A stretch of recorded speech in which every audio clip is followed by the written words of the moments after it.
Chegamos ao final desse livro que escolhemos para comentar nesses últimos domingos. Eu queria que a gente estivesse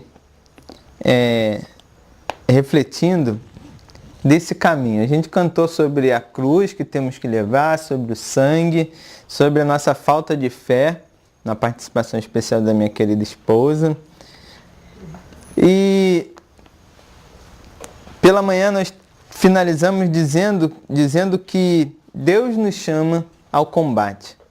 E aqueles corinhos, que a gente sempre canta, ou cantávamos, de guerra, de nosso general é Cristo, ficaram no esquecimento ou só consta no cemitério de nossas mentes, como disse aí um poeta, que nós carregamos um cemitério na nossa cabeça. Só que nada do que foi estudado, do que foi editado na Bíblia pode ser esquecido.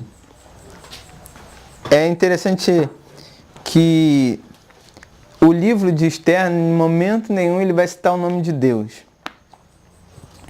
Mas é um dos livros onde a reverência e o poder de Deus é claro, manifestado na vida de pessoas comuns que, pelo simples fato de crerem em Deus, se tornaram literalmente, rainha e príncipes não só do Senhor, como nós somos, mas também de seu povo e de sua época. Queria que a gente estivesse agora nesse período da noite refletindo em quantas coisas passam por nossas vidas, quantas coisas nós vivemos e que é esquecida facilmente. O povo antigo escolheu escrever, e por isso nós hoje relembramos essa história. A história de Esther, embora não tenha o nome de Jeová, de Yahvé, de Deus, ela é lida anualmente nas sinagogas, porque os judeus interpretaram como sendo uma história relevante para as suas vidas. No livro de nossas vidas, ou na história do nosso viver, muitas são as coisas que ficam para trás. Coisas que talvez nós devíamos escrever, devíamos guardar. Eu fiz há algum tempo atrás, eu comecei a fazer um histórico, como se fosse um histórico ministerial, com fotos e cartazes que eu produzi, documentos de projetos que eu participei. Porque é importante para cada um de nós fazer um pouquinho do que Amã ou Mordecai? Amã que matou Mordecai. Mordecai. Amã era o vilão. O que Mordecai fez. Até hoje não se sabe quem escreveu o livro, mas todos os caminhos apontam para Mordecai, por ser ele aí um escriba, uma pessoa estudada da sua época que tinha como fazer isso, e até por ser, vamos colocar aí entre aspas, um pai coruja querendo preservar a história da sua família, do seu povo. Quando foi a última vez que nós paramos para refletir nas coisas que nós vivemos?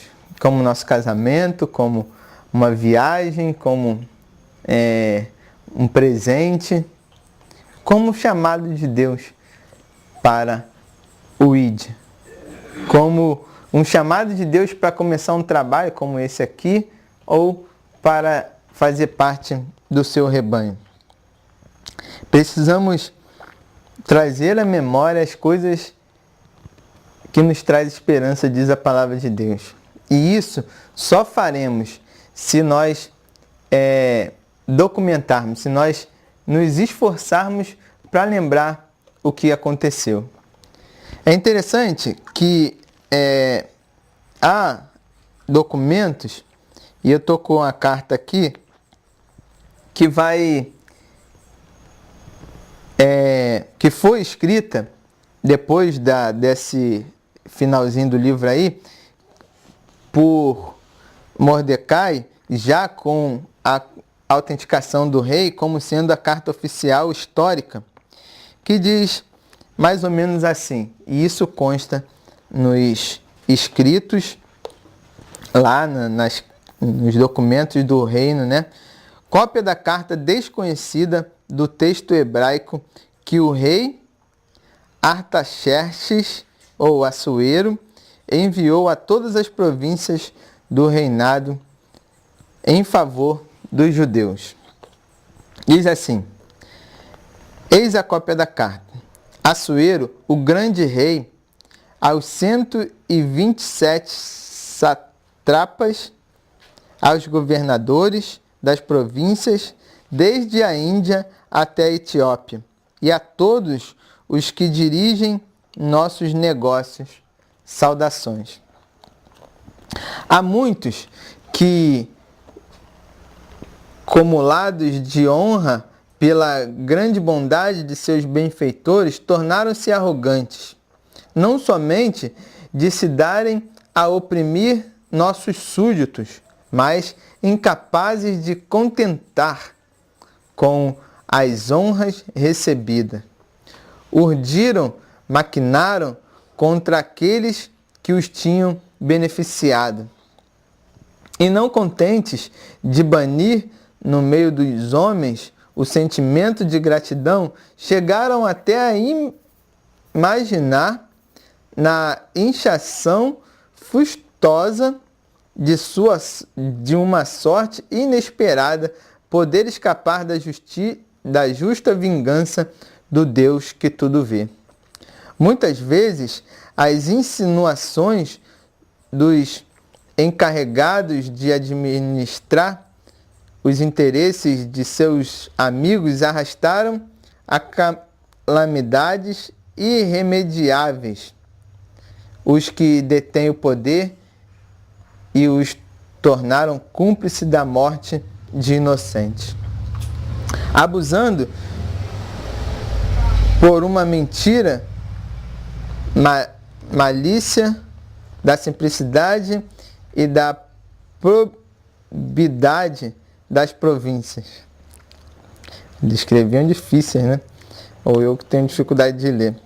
Isso é o que se pode verificar, não tendo pelas relações passadas que chegaram até nós, como acabamos de recordar quando examinamos os fatos criminosos de vós conhecidos, perpetrados por essa calamidade de homens indignamente revestidos de autoridade.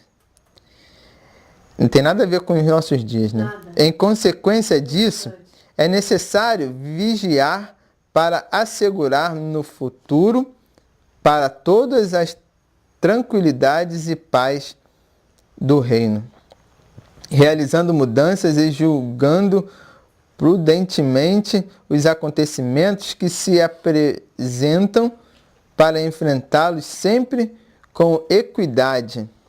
Ora, pois, é assim que merece assim o macedônio Amã, filho de Amedate, homem verdadeiramente estranho ao sangue dos persas e muito alheio à nossa bondade. Embora gozasse de toda a hospitalidade e fosse favorecido de nossa universal benevolência, a ponto de ser chamado nosso Pai e de ver todos se curvarem diante dele, até a terra, como quem ocupa o lugar da segunda pessoa depois do trono real. Não soube conter sua presunção e intentou privar-nos tanto do poder como da vida, por insinuações